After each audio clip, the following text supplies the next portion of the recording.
Hello everyone, आज हम आपको पढ़ाएंगे फ्यूचर परफेक्ट कंटिन्यूअस टेंस। तो सबसे पहले दोस्तों इसकी पहचान देख लीजिए और इसका रूल देख लीजिए। तो जिस वाक्य के इसकी पहचान ये है, जिस वाक्य के अंत में से रहा होगा, से रही होगी, से रहे होंगे आता है, फ्यूचर परफेक्ट कंटिन्यूअस कहलाता है। और दोस्तों इसका रूल देख लीजिए। सबसे पहले subject plus will have been या shall have been. Shall have been का अब यूज़ नहीं होता।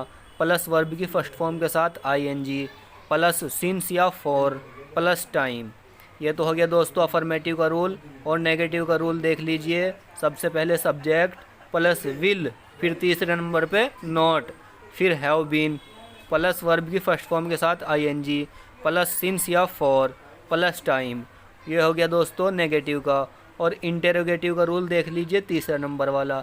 सबसे पहले विल, फिर उसके बाद सब्जेक्ट, फिर plus have been plus verb की फर्स्ट फॉर्म के साथ आईएनजी प्लस सिंस या फॉर प्लस टाइम। तो दोस्तों सिंस और फॉर के यूज़ का तो आपको पता ही होगा, यानी पक्के समय के लिए, परफेक्ट समय के लिए लगता है सिंस, और कच्चे समय के लिए, इम्परफेक्ट समय के लिए लगता है फॉर। यानी कि अगर कोई एग्जैक्ट टाइम बता रहे हैं तो लगेगा सिंस, और अगर एग्जैक्ट टाइम नहीं बता रहे हैं तो लगेगा फॉर। जैसा कि एग्जैक्ट एकदम डेट बता रहे हैं कि वह 4 तारीख से पढ़ रहा होगा, वह संडे से पढ़ रहा होगा, वह जनवरी से पढ़ रहा होगा, वह 2011 से पढ़ रहा होगा, इसमें तो लगेगा दोस्तों सिंस।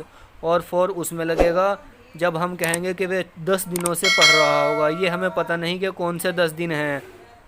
वह 4 सालों से पढ़ रहा होगा, अब ये पता नहीं कि कौन से 4 साल में, 2 घंटे से पढ़ रहा होगा, तो ये कच्चा समय है। ये भी पता नहीं कि कौन से 2 घंटे हैं, ये कुछ पता नहीं, तो इसके लिए लगेगा फॉर। तो दोस्तों इसके लिए कुछ एग्जाम्पल देख लीजिए।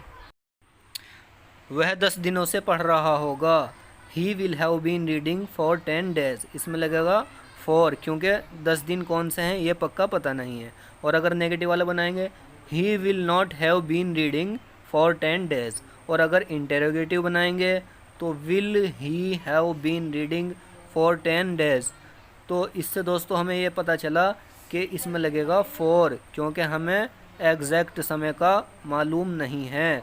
और जिसमें एग्जैक्ट समय का मालूम ना हो उसके लिए लगेगा फॉर, और जिसमें एग्जैक्ट समय का बिल्कुल मालूम हो सही उसमें लगेगा सिंस। तो चलिए दोस्तों इसका एक एग्ज़ाम्पल और देख लीजिए।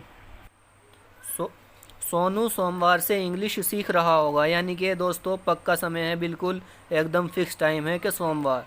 तो Sonu will have been learning English since Monday. Sonu will not have been learning English since Monday, ये हो गया नेगेटिव। और इंटेरोगेटिव अगर बनाएंगे दोस्तों तो will Sonu have been learning English since Monday. तो पहले नंबर का दोस्तों हो गया अफर्मेटिव, और दूसरे नंबर का हो गया नेगेटिव, और तीसरे नंबर का हो गया इंटेरोगेटिव। तो दोस्तों बस एक एग्ज़ाम्पल और देख लीजिए और फिर वीडियो का एंड करते हैं दोस्तों। चलिए दूसरा एग्ज़ाम्पल देख लीजिए। तो दोस्तों ये रहा तीसरा एग्ज़ाम्पल। वह सुबह से किताब पढ़ रहा होगा। He will have been reading the book since morning. He will not have been reading the book since morning. Will he have been reading the book since morning. तो दोस्तों ये थी आज की वीडियो। अगर आपको अच्छी लगी हो तो शेयर करें, लाइक करें और सब्सक्राइब करें। फिर मिलेंगे दोस्तों, धन्यवाद।